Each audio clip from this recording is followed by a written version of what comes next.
This week on Political Capital, President Obama unveils his latest jobs plan with a price tag of $447 billion. Will it pass? We asked Republican Senator and Gang of Six member Mike Crapo. And in the last word, Republican presidential candidates square off with frontrunner Rick Perry channeling Charles Ponzi on Social Security.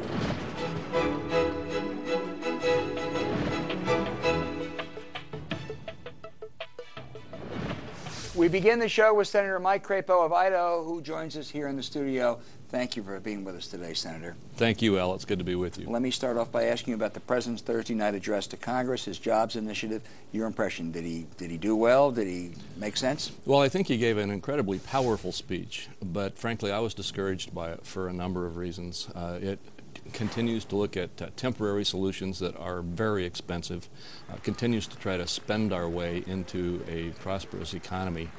And frankly, on a number of other fronts, the president seemed to be very resistant to the kind of fundamental economic and fiscal reforms that I think are the kinds of things that we should be pursuing. What was he resistant to, for instance? Well, I interpreted his remarks about regulatory reform to be pretty much, no, we're not going to do it. We've got a little bit going on, but that's about it. And I think that's one of the biggest problems we face right now with uncertainty in the economy and in the business world. How about the payroll tax proposals he made last night, both for small business and for employees? Should they be enacted, extended for you? You know, the payroll taxes are something that I've supported in the past, and I think that they could be extended, as the president has proposed. And increased. And increased. Actually, he's extending it to the employees as well as the employers. And I don't disagree with that because I do believe that that's something that can be helpful in the small business arena and frankly with individuals as they deal with incredible troubles right now. I don't believe it's the kind of fundamental reform of our tax code and our economic policy that we really need to begin aggressively pursuing. And how about short term? Is it desirable or not, the aid to states to prevent layoff of teachers and the stuff for veterans? Well, it's a good idea, except that it's so expensive. And what we have seen is that over the last, well, since the president took office, we've added $4 trillion to our national debt, and we've lost 1.7 million jobs, trying to spend our way into it with the government support of this kind. And we've got to ultimately realize that we really, truly need a paradigm shift in our fiscal policy. And what the president's proposals last night were, for the most part, amounted to adding about $450 billion of new spending over the next couple of years, and then trying to offset it over 10 years by stalling the effort we have to reduce the deficit. Now, the president said it would all be paid for under his proposal, but he would insist that the super committee and then Congress pay for this additional $447 billion. Is that a pipe dream? Well, it's a pipe dream, and it's also a discouragement for this reason. It's a pipe dream in the sense that he's proposing to do the pay-fors over 10 years, but the spending is happening over 2, and we need to remember that. But even more so, the way he said he wanted to do it was that he said he wanted to just add this on top of what the joint committee that's now working on the debt crisis solution is working on. And the reason that's discouraging is because he appears to be saying that if we meet the minimum target of about $2 to $2.5 trillion of the debt ceiling debate conclusion, that then we can start spending again. But the problem is that was a very minimal solution dealing with the extension of the debt ceiling. We need to be hitting about $4 to $5 trillion of deficit reduction over 10 years. Over 10 years before we can really just keep our head above water and start developing those fundamental reforms that I talked about earlier. What are the odds that the super committee is going to come up with something? Well, you know, I've been asked that question many times, and I don't have a good answer. I pretty much say, if you look at the traditional politics in America, which are still in play, it's hard to see how the committee gets somewhere because we've had so many efforts at it in so many different contexts. But you succeeded in the Gang of Six. That's what I was just about to say. There are the reasons to succeed are so powerful and so compelling and so imminent right now in terms of the impact in our economy that I believe that this committee truly not only has an opportunity, but has the capacity to do something big. And there will be a lot of us who will be advocating that and helping to build the pathway for this committee to be a success.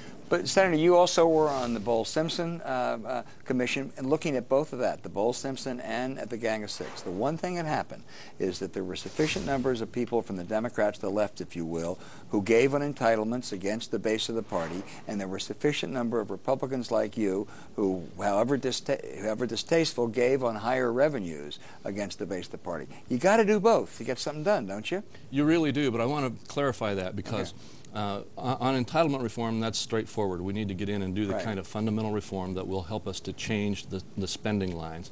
On tax policy or revenue policy, it gets a little bit complicated because we truly can generate more revenue to the federal government by the kind of basic tax reform that the Commission and the Gang of Six proposed.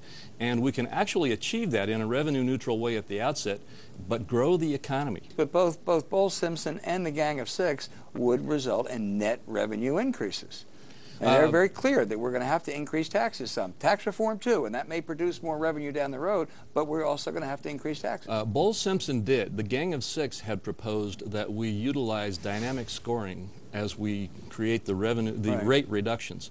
And I personally think that it could have been achieved that the revenue would have been higher and the tax rates could have been maintained. But here's what Barack Obama says. Hey, I've given on entitlements. He said last night, I'm willing to cut the spending on Medicare. Democratic base doesn't like that. And then he says not a single Republican leader in Congress or a single Republican presidential candidate is willing to do the same thing on the other side of the equation.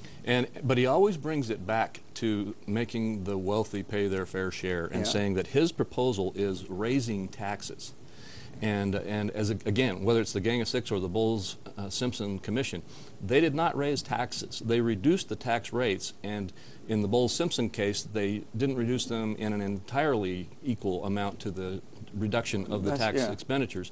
In the Gang of Six process, we were adjusting that to try to achieve the utilization of dynamic scoring and get there. But the point is, the president continues to focus on raising taxes.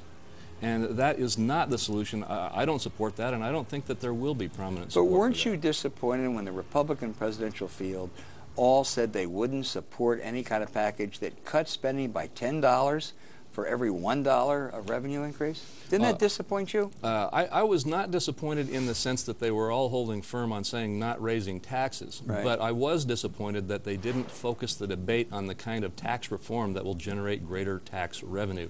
And that's what I believe is going to be the ultimate solution here. Who do you expect to be the Republican presidential nominee? Who would be the best candidate for the Republicans? Another tough one. I have not endorsed anybody yet because I'm waiting to see who I think is the one who can win next November a year from now. And I haven't made in my own mind a strong conclusion about who that will be. I think that right now we have a number of strong candidates. Obviously, Perry and Romney are the two who are appearing to emerge right now. But I always remind people that this kind of it's this early in an election cycle. People can move around a lot in that. Of those two, does one seem more electable as of today? I would think Romney may be a little more electable, but I don't know. And frankly, I have to say I don't know Perry very well. But that's just my initial thought about it. You will have a lot of time to learn about him, I suspect. Senator Mike Crapo, thank you so much for joining us today.